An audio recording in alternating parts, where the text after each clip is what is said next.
Hi, I'm Rachel Abbott, and welcome back to the Standards Tech and Science Daily. If you're new here, make sure to give us a rating and follow. Coming up, OK Go release music video shot entirely on an iPhone. But first, scientists have found ancient mounds on Mars that date back billions of years.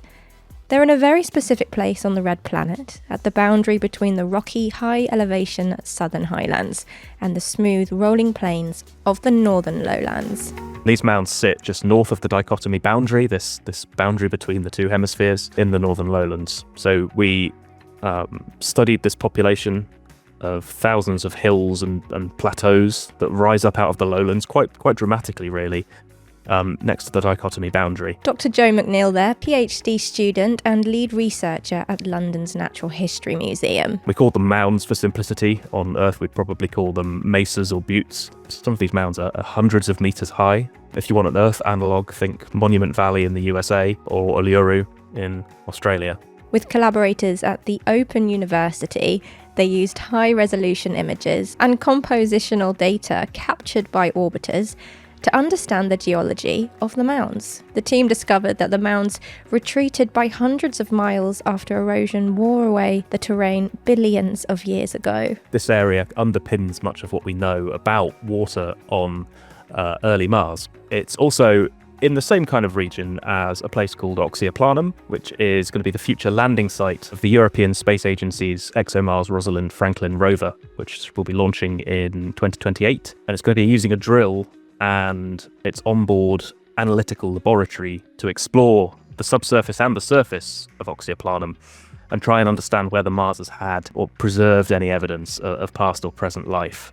This study has been funded by the UK Space Agency and is published in Nature Geoscience. So this means that effectively that the highlands used to go much further north than they do now, but they were eroded back during the oldest period in Martian geologic history, which is called the Noachian period, between about 3.8 and 4 billion years ago. The erosion that happened was absolutely immense. If you imagine a layer of rock, say 250 meters high, but covering the entirety of the UK, that's the volume of rock that was removed through erosion here. So this is really sort of big regional to planetary scale processes that were in action here. Next, Samsung is busy preparing for its Unpacked event on Wednesday evening. Fans are awaiting the latest premium Galaxy devices in the Galaxy S series. The event will be live streamed from Samsung's flagship London King's Cross store. Make sure to come back tomorrow for our reaction and the latest from our chat with Samsung following the announcements.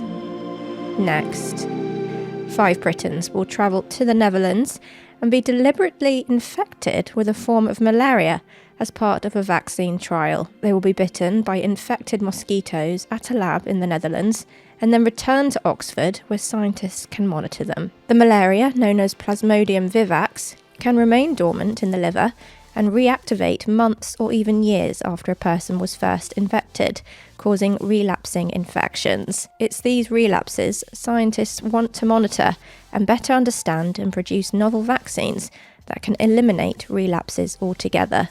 The trial's chief investigator from the Oxford Vaccine Group, Professor Angela Manassian, told PA that more than 80% of Vivax malaria globally is due to relapsing infections, and they cause significant illness in both adults and children in many parts of the world. I wish I could say it would all... Next, and a blast from the past. Rock band OK Go there. They've just released the video for the track A Stone Only Rolls Downhill, which was made from 64 videos filmed on 64 iPhones and produced across 8 days. It said 34 collaborators dedicated over 577 hours of preparation to the project. Apple CEO Tim Cook posted on X about the band's new video, saying, OK Go knows how to make an incredible music video. They're not the first to do so. If you remember, The Weeknd also shot a music video for the track Dancing in the Flames on an iPhone 16 Pro not so long ago.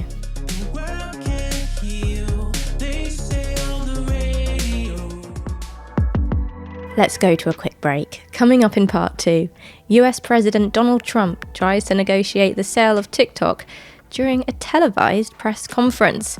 We'll see you back here in just a minute. Please do give us a follow and a rating in the meantime. Welcome back. Storm Eowyn is set to bring the UK ferocious winds of up to 95 miles per hour, snow and torrential rain this weekend. Experts are advising residents across the UK to secure loose outdoor belongings such as sheds and trampolines. The Met Office has so far issued yellow weather warnings for Friday night across most of the UK, with advice to people in affected areas to stay indoors to avoid injury. Next, more than 3,000 children across the UK aged 6 to 14 were asked for the word of the year, with kindness, artificial intelligence, and conflict among the most common suggestions, according to publisher Oxford University Press. These 3 words, along with 3 shortlisted slang words chosen from a survey of 1,200 children, were then put to a vote by a further 2,000 children.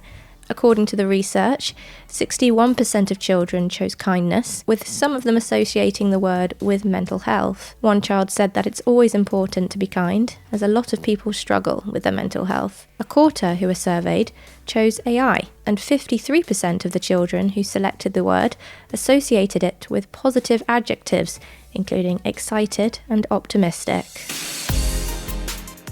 And finally, US President Donald Trump has attempted to negotiate a potential TikTok sale with American businessman Larry Ellison during a live televised press conference. The White House briefing was supposed to be about a $500 billion investment in AI infrastructure. Mr. Trump said he is open to billionaire Elon Musk buying TikTok if the Tesla boss wanted to do so. He added that he'd like Larry Ellison, the CTO of Oracle, to buy it too.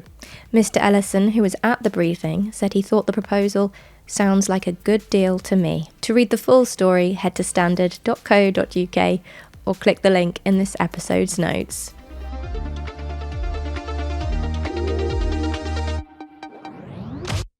And that's Tech and Science Daily. This podcast will return tomorrow. For all the latest news in the meantime, head to standard.co.uk.